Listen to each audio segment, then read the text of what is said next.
بسم اللہ الرحمن الرحیم۔ اس ڈرائیو پر تشریف فرما جناب احمد پاشا قادری صاحب،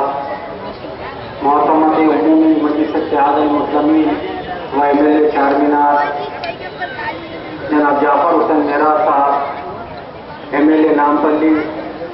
جناب مولانا حیدر آغا صاحب، جناب ایم اے غفار صاحب، جناب مبین صاحب، بہادر پورہ اور مجلس اتحاد المسلمین کے کارپوریٹر، مجلس اتحاد المسلمین کے قائدین، بزرگوں، دوستوں، نوجوان ساتھیوں، بیٹھ کر سننے والی میری عزتدار ماں اور بہنوں، السلام علیکم ورحمۃ اللہ وبرکاتہ۔ آج مجلس اتحاد المسلمین کا یوم قائد ملت منایا جا رہا ہے۔ اس جلسے سے میں یہی پیغام دینا چاہتا ہوں، الحمدللہ جتنے صدراء مجلس اتحاد المسلمین کے گزرے ہیں، تمام دل سے جد و جہد کر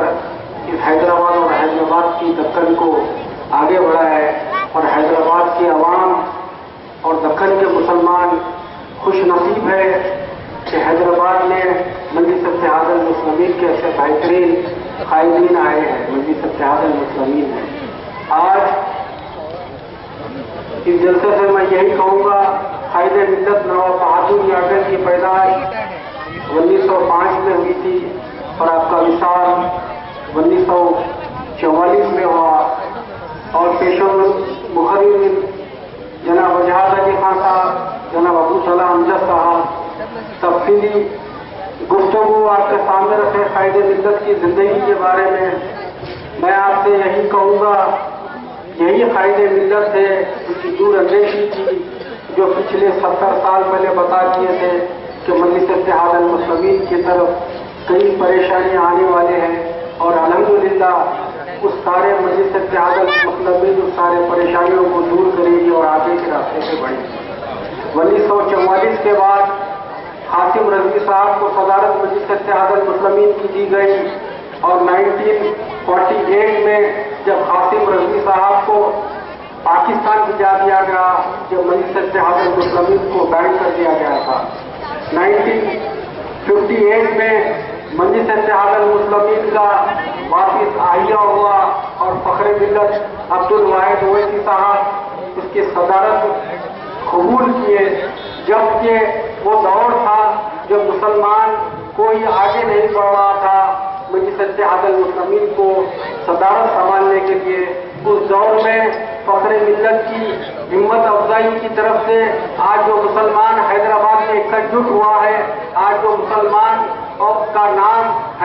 سارے ہندوستان اور ساری دنیا میں اگر حیدرآباد کا نام اٹھے تو قائد ملت نواب اور فخر ملت کی جد و جہد کا نتیجہ ہے، ان کے قربانیوں کا نتیجہ ہے۔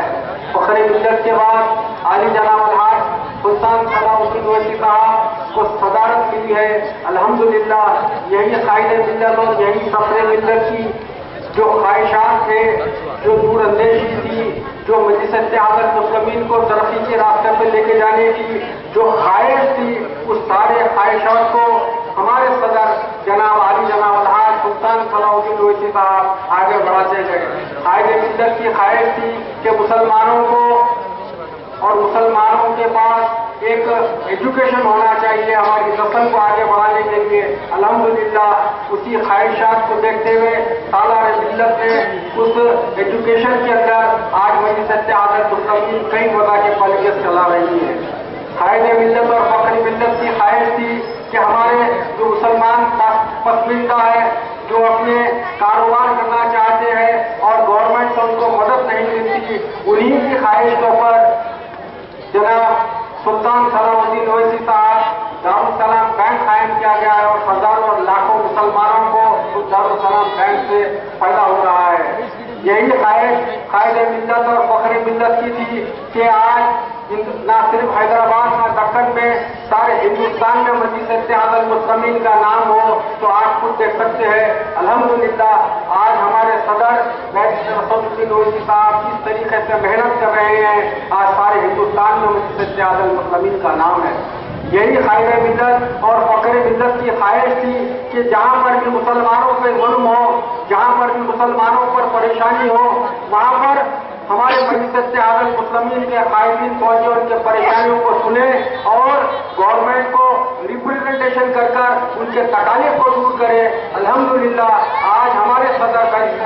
اویسی صاحب کے سفارت اور دارالسلام میں سارے ہندوستان کا مسلمان آتا ہے، اپنے پریشانی کو سناتا ہے، اور وہی پریشانی سن کر بیرسٹر اویسی صاحب کس طریقے سے پارلیمنٹ میں ہر ایشو کے اوپر بات کرتے ہیں، آپ ٹی وی اور سوشل میڈیا کے ذریعے دیکھ رہے ہیں۔ آج مجلس اتحاد المسلمین کام کر رہی ہے۔ تہمت لگانے والے تو پچھلے 70 سال سے مجلس اتحاد المسلمین کے اوپر تہمت لگائی ہے،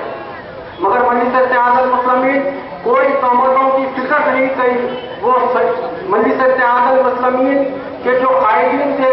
قائد ملت، فخر ملت، سالار ملت کا ایک ہی مشن تھا کہ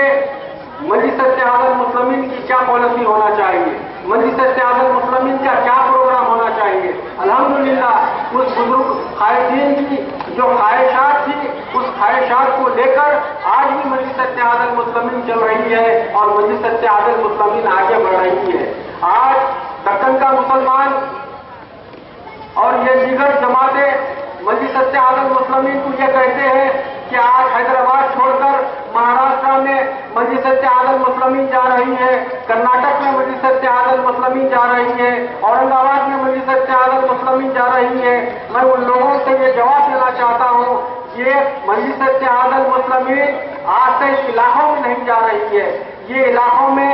قائد ملت بھی گئے تھے، فخر ملت بھی گئے تھے، سالار ملت بھی گئے تھے۔ الحمدللہ آج اسدالدین اویسی صاحب بھی جا رہے ہیں اور محنت کر رہے ہیں، وہاں کے مسلمانوں کے تکلیف کو سمجھ رہے ہیں، وہاں کے مسلمانوں کے جو جذبات ہے، جو محبت ہے مجلس اتحاد المسلمین کے تعلق سے، اس سارے جذبات کو لے کر آگے بڑھ رہے ہیں۔ تو ہمارے جو دشمن ہیں، جو منافق ہے، ان کو دیکھا نہیں جا رہا ہے، ایک دوسرا پروپیگنڈا کر بدنام کرنے کی کوشش کی جا رہی ہے مجلس اتحاد المسلمین کو، اور مجلس اتحاد المسلمین کبھی بھی بدنامی سے ڈری نہیں ہے۔ ہمارا ایک مشن ہے، ایک ہمارا ویژن ہے، اس ویژن کو لے کر مجلس اتحاد المسلمین بڑھ رہی ہے اور انشاءاللہ تعالی ہمیشہ آگے بڑھے گی۔ آج مجلس اتحاد المسلمین کے اوپر اور یہی قائدین کی جو خواہشات تھی، آج فخر ملت، قائد ملت اور سالار ملت کی جو خواہشات تھی، آج الحمدللہ اس سارے خواہشات کے اوپر ہی مجلس اتحاد المسلمین کام کر رہی ہے۔ آج اگر مسلمانوں کو تلنگانہ میں 4% ریزرویشن مل رہا ہے، یہ کس کی خواہش سے مل رہا ہے؟ ہمارے مرحومین قائدین کی خواہشات تھے، جو ان کی سوچ تھی، جو ان کی فکر تھی، جو ان کا جذبات تھا، اس سارے جذبات کو قائم رکھتے ہوئے مجلس اتحاد المسلمین ایک پروگرام لے کر آگے بڑھ رہی ہے۔ آج مسلمانوں کو فیس ریمبرسمنٹ مل رہا ہے، اسکالرشپ مل رہی ہے، یہ کس کی طرف سے؟ ہمارے قائدین کی خواہش تھی کہ ہماری نسل آگے بڑھے، ہمارے نسل کو سپورٹ ملنا چاہیے، ہمارے نسل کو مدد ملنا چاہیے۔ اس چیزوں کو یاد رکھتے ہوئے ہمارے آج کے قائدین ہر گورنمنٹ میں جو بھی ریپرزنٹیشن ہوتے ہیں مسلمانوں کے فائدے کے لیے، وہ آگے بڑھ کر حصہ لے رہے ہیں اور گورنمنٹ کو منوا رہے ہیں۔ یہی مجلس اتحاد المسلمین کے قائدین چاہتے تھے۔ آج الحمدللہ مجلس اتحاد المسلمین نہ صرف حیدرآباد کے حد تک محدود ہے، آج الحمدللہ مجلس اتحاد المسلمین کشمیر سے لے کر کنیا کماری تک، بنگال سے لے کر تمل ناڈو تک الحمدللہ مجلس اتحاد المسلمین کی شاخیں مضبوط ہو رہی ہے۔ مجلس اتحاد المسلمین سے لوگ جڑ رہے ہیں، مجلس اتحاد المسلمین کے پالیسیز کو لوگ چاہ رہے ہیں، مجلس اتحاد المسلمین کے جو پروگرام تھے اس کو لوگ اپریشیٹ کر رہے ہیں اور ہمارے ساتھ آ رہے ہیں۔ یہ ہمارے جو منافقین ہیں ان کو دیکھا نہیں جا رہا ہے اور الگ الگ وجہ سے مجلس اتحاد المسلمین کو بدنام کرنے کی کوشش کر رہے ہیں۔ تو میں آپ کے ذریعے اس جلسے سے میں یہی کہوں گا، اگر آپ کو قائد ملت کو خراج عقیدت دینا ہے، آپ مجلس اتحاد المسلمین کو مضبوط کریے، مجلس اتحاد المسلمین کے ساتھ رہیے، مجلس اتحاد المسلمین کے جو قائدین ہیں، جو ہمارے صدر ہیں نقیب ملت بیرسٹر اسدالدین اویسی صاحب کے ہر فیصلے کو لبیک کہیے۔ جو بھی فیصلے ہمارے صدر لیتے ہیں وہ مسلمانوں کے مستقبل کو سوچ کر مجلس اتحاد المسلمین لیتی ہے اور مسلمان کا